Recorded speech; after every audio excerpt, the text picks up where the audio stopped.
the arts are, it's just life skills. I mean, it really is. And even if they don't, most of my students are not going to go on to be Broadway stars. Like, that's not the deal. The deal is you come and you learn how to work together with people who are different from you toward a common goal.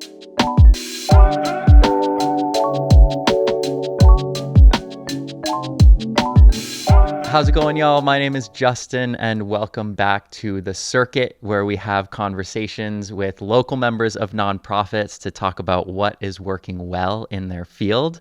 Today, I am honored to be joined by Brooke Hardman-Ditchfield, who is the director of Circuit Stage at Circuit Arts. Welcome, Brooke. Thank you so much. Thanks for having me. Absolutely. This is happy to going to be be an exciting conversation to get into the arts and what that's all about. Prefacing the whole thing with, you are the director of Circuit Stage, which is where we're at right now. The very stage that we are on and in right now. Yeah. Exactly. Yeah, I know. It's great. It's like I kind of have to pinch myself, actually, a little bit, because even to have a space that is as old and has as much, history and upkeep and all the things that this one has, just to have a space is a privilege and an honor and a responsibility. So I'm really honored that I have it. I'm thankful that I have it. Definitely. And get to work with all of these amazing people who bring it to life. Seriously. And there is something cool about being on an old stage too, right? Like, how many performances and shows have been right here? What's great is you can look backstage and you can see written on the wall. I think the earliest one I found was like in 1894. There's probably earlier because the building's 1859, I think. So yeah, that's just miraculous. And as a theater person, that's where all the magic is. That's the, the ancientness of the art form and the passing along and the stories and the spirits and the energy. It's pretty awesome. Do you feel it? Do you think you can feel the energy? And not to sound too like hippy dippy, but yeah, for sure. Yeah. I think there's a reverence that I have, and I think a lot of performers have, for the stage. There's a sort of, you don't want to be too precious about it, but there is a sacredness about it. It's a gathering place where people come to talk about themselves and tell stories about humanity and feel and hear and listen and speak. And there's a lasting energy in a space when you bring something to it like that. So when you get to be in an old place like this, and I've had the privilege of being able to work in a lot of old theaters, there you definitely feel it. I do anyway, and try to practice a lot of gratitude, because that's a responsibility to carry that on. Yeah. Absolutely. You mentioned feeling a couple of times, and I think that, for me at least, is like such a huge differentiator, especially in the live performance aspect of there's so much feeling that I receive as an audience member from seeing it being done live. When did you originally get bitten by the theater bug? Well, I grew up in Western Massachusetts in the Berkshires, and there's a lot of arts and culture going on out there. And my family was involved to a certain extent with organizations like the Williamstown Theater Festival and Mass MoCA. And so as a young kid, I was going to see plays at Williamstown Theater Festival. I was working with actors from Shakespeare and Company at 10 because they have a program there at Shakespeare and Company that goes into the schools starting in 4th grade and follows them all through high school. So I started doing that when I was 10. That's so cool. So this has been ingrained into your life pretty much since day one. I didn't have a choice. Yeah. No, it was, I think I remember, going and seeing plays, and it wasn't, funnily enough, my memories were not of the actual productions I saw. My memories were of seeing the cast backstage afterwards, or seeing them in the lobby afterwards, and that connection that they had with one another, but also the connection that they had with the audience. And that was the thing I was interested in. It wasn't necessarily being on stage and being the center of attention. It was that connection that I felt really early on, just that sense of belonging and that sense of safety that you could speak your thoughts and be heard and be respected, and that it was open to anyone and everyone. It wasn't a kind of, well, you get to join and you don't, and that it was this very open, welcoming place. The theater was, or the chorus room was, or the museum was, whatever it was. It was that community connection that I was first really drawn to, not the performance. That came later. Yeah. That's interesting. And I totally feel that community connection. And I've never really thought about it, but there is something special, like when you know somebody who's in a show and that moment when everybody's backstage and like maybe they're still in makeup or their costume and you're talking to them as them, but they just stepped into this whole other persona and like aspect of them. And it's a cool way that that can kind of coexist. Yeah. And hopefully they moved you, like they made you feel something. I think that's one of the things that draws you in too, is, you know, we know each other. You come and see me in something, or I come and see you in something. I see you in a different light. You know, I've seen you, you've moved me, you've made me feel something. And you've moved the whole audience in this communal way. We've connected. Oh my God, we experienced this thing all together. We learned something, we felt something, we heard something, and it connects us as humans. And I think that's what that vibe is. Absolutely. I mean, it's a shared journey that the audience and the cast take together, and it steps into connection and emotion and all of these different things. What do you think that does for a community, to have that cast and the audience coming together to feel and express? Like, what does that create? Yeah. A healthy community has a healthy arts community. Because the arts in a community is a responsibility to give a platform or give an opportunity for our community to look at ourselves in relation to the world, learn about people who are different from us, facilitate those conversations and experiences, and move on, hopefully, with more information and the ability to make better choices for humankind. Like, that sounds like a big thing, but it is a big thing. Like, I take that really seriously as an artist and as an arts educator and as a participant in my community's arts scene. I think when that is not thriving in a community, there can be problems, because it means that the community members aren't talking to each other and they're not listening to each other. And they're not allowing each other to feel whatever they feel. So I think it's a big responsibility, and I'm really thankful that I get to be part of Circuit Arts, because I think our mission is, I know our mission is to make those connections and keep them healthy and keep them strong, so that our community can thrive. But it's a lot of, you know, it's facilitating a safe place for that self-reflection and conversation, so that we can learn and do better, you know, for ourselves and for the world. Totally. There's a big part in human evolution, which I think there has been since the beginning of humanity, right? Yeah. Costume, performance, You painting. said it. Absolutely. That since day one has been something that separates us from the rest of the animal kingdom and makes us uniquely human, because that it is that exchange of emotion that you were talking about. Yeah. And this is like such a greater topic, but it's so interesting that it has so much importance, and anybody who has interacted with art or theater in a meaningful way can say, yes, it viscerally affected me. But then still it seems to be the thing that's like low down on the totem pole, and it's like the first department to get cut, and it's like something that kind of gets pushed off to the side a little bit. So I'm curious what your thoughts on how we can speak and act around showing the importance of arts being in a community. Yeah, that's a tough one, isn't it? I mean, even when you're in communities or educational institutions that prioritize that, especially now, finding the money for that kind of thing is hard and gets cut, and it's cultural too. You know, you're mentioning about, you know, it's what separates us from like animals.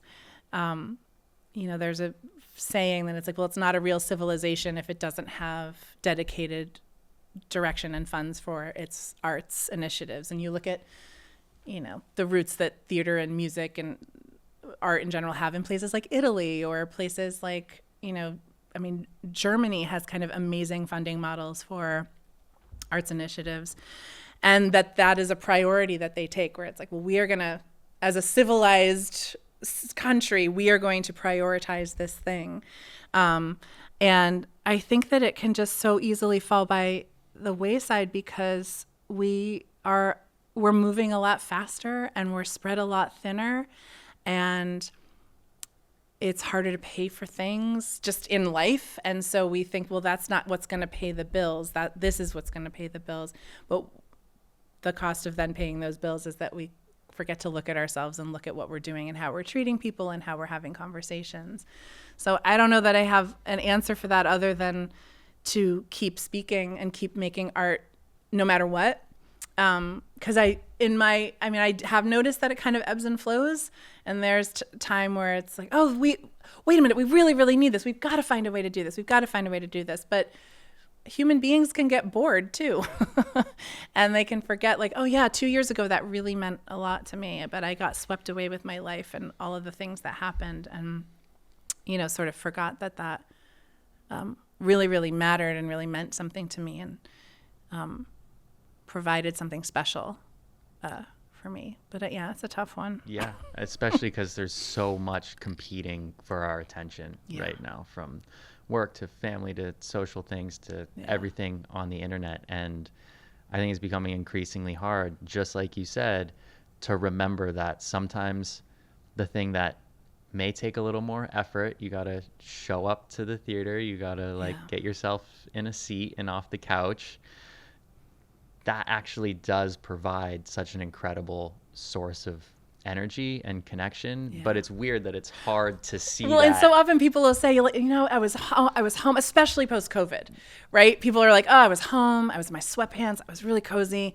I thought, oh God, I've got tickets to this thing, I gotta go. And I'm so glad I came. That's what everybody always says. I'm so glad that I got up off my couch and I showed up. And it's like, yeah, of course you are, because you gathered with other people and you reminded yourself that you're a human being on this planet with other human beings. And we sit on our couch at home and we're so used, especially now post-COVID, to just everything on demand, on a screen, right there at our convenience, where we can eat our dinner and watch and we forget, oh yeah, we actually really need to be in a room with other human beings and dance and hear music and see theater and participate in those things, because it's healthy for us as human beings to do that. It's that sort of healthy body, healthy soul. That's the healthy soul part. Yeah, you got to eat well and exercise, but you've also got to listen to some music. And you've also got to have a conversation with somebody about some art that you saw something completely different in that piece than they maybe did, and have that conversation, because that's part of being a healthy human being too, just as much as what we put in our bodies. It's the art and the content that we consume too. And that's a big responsibility for an organization like Circuit. Here we are trying to connect it all on this island, and like, this is how we can contribute to the health and well-being of our community. We'll get the art part done for you. Right? Love it. I love that. So what are some of the, in a more tangible sense, like programs and initiatives that Circuits Arts is bringing to the island? Well, one of the ones that comes to mind that was such a fun one to put together, and that we're already putting together for next year, was the Live from the Grange series, which paired young artists on the island, musicians, with more established musicians from our island. And the younger artists would open up and play 2 or 3 songs, and then the pro comes on and does their set. And it just, every show we had was completely different and so successful and just joyful and sold out, and the community came out for it. And I'm so proud of it and really, really, really loved it. Granger Things, I don't think I saw Granger Things coming. It was just I love Abby Bender, and I've always wanted to collaborate with her on something, and the opportunity arose. And that, I think, was a really great example of the other thing that Circuit does really well, which is supporting our local artists and giving them a venue and giving them a home and giving them structural support, infrastructural support to produce their visions. That's a hard thing to do, and there's a lot of trust involved, and collaborating it can be really, really tricky. But that was just the runaway hit of the fall. And what I loved too is that it brought this old theater to life in so many different ways, using all of these unexpected corners of the building itself, including the outside, multimedia. There was music, there was video, there was dance, there was theater. It was just kind of everything. And I loved that we were able to facilitate that for Abby and all of those artists and make that happen. You're obviously creating these events for the community, but what I really heard was that you're incubating spaces for artists who are up and coming to have space to do what they need to do and to develop. And I think that's such a powerful and pure approach to the arts of let's look at this innate human creativity and the members of our community who are really connected to that, and let's just give the space what for happens it. What happens? That's art. I don't know what happens. I know I trust you as an artist, right? I've worked with you, or I've seen your things, or you made me feel something. I went to your concert, your music moved me. I don't know what it is, but what an amazing thing to be able to say, hey, here's a space. Make something. Just make a thing. That's what we used to say that in college all the time. You want to make a thing this weekend? And we were just going to make a thing because we had the campus theater to go play in. We had a space to go do something and just be wacky and fail. So often, and I think that the structure, especially the funding model in this country for new work is so dependent on a rubric, a rubric of success. You've got to quantify your success to your grant maker or to your producer or to whoever it is. You have to quantify it in ways that I think early on in the process, in particular for theater, because theater's a really long process. Musicals are even longer. Some musicals are the musicals I've worked on are 10 years. I worked on one musical and it never even went anywhere. It was a blast. We knew it wasn't going anywhere. It was 42 people. No one's going to do that. But that there's a pressure on artists who are trying to create new work to quantify it in order to pay for it. And that kills the process. It just kills the process. And what we find ourselves in, I think, is a drought of new work. Yeah, I think you made a really important link there. I agree with you that there is a drought of new work coming out across many disciplines. And I also totally hear how that comes from not having the space to explore and try and fail and iterate and go through that actual creative process, because it almost seems what we've done is we've taken this success model from entrepreneurship and business of your product needs to 10x growth every year and it needs to be this super high ROI and then it's deemed successful. We can't apply that model of success. We can't talk KPIs to art. No, that's not actually how it works. My sister worked at Yelp for years, for a long time, and she was like, "Why KPIs? That's a corporate, but why are you talking KPIs in art stuff?" And I was like, I don't know. It doesn't work. It'll never work. I think it's because a lot of the people who are in positions to fund things like this come from that world and they speak that language. Yeah. So what would you say and what do you say in conversation with donors and people who are looking to support this kind of stuff? It's almost it's an evolved way of looking at it, right? We went through this period of even if I'm going to donate to a charity or support a nonprofit, it needs to have these metrics that come back to me. Yeah. And I actually think there's a little bit of a shift in mindset of let's trust the people who are on the side of creating it and support them holistically. And then that's where the real beauty is going to come from. I think that's exactly right. I think it's long-term investment, to use that.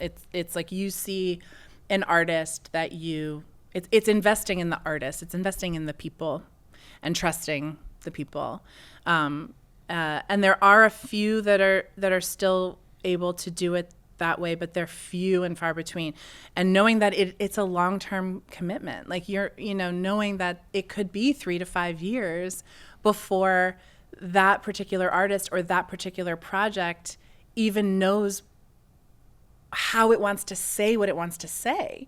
And what it wants to say might change. And that's got to be okay too, because you're investing in the artist. You're investing in that individual or that company's vision. Definitely. And I think it's such a great message, I think, to, if you are in a position of being able to support an organization, whether it's in the arts or just a nonprofit in general, really looking at what are the metrics that deem this successful, and can those metrics be the ways that you see and feel the community coming together and creating empathy and having dialogue and conversations. And if you can link that as the thing that you are really creating, I think that's a really powerful spot to be, in that you're supporting what humanity is and makes itself unique. It's the civilist. Well, I don't know what you said earlier, like separates us from the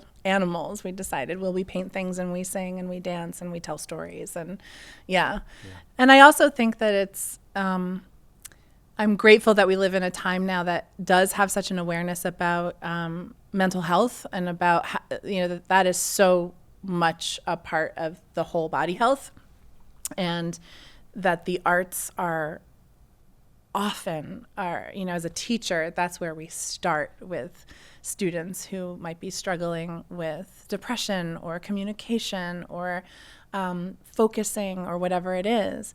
You start with music, you start with storytelling, you start with moving your body, you start with listening in that way. And I think that it goes far, far beyond that. Like what I was saying at the beginning of our conversation, if we're going to be taking care of our body physically by feeding it well and resting and exercising and all of those things, you've got to feed the soul too. That's not a whole body health if you're neglecting the soul part of it. And that's where the art comes in. So if there are people who have the means to support that part of the whole body health for an entire community,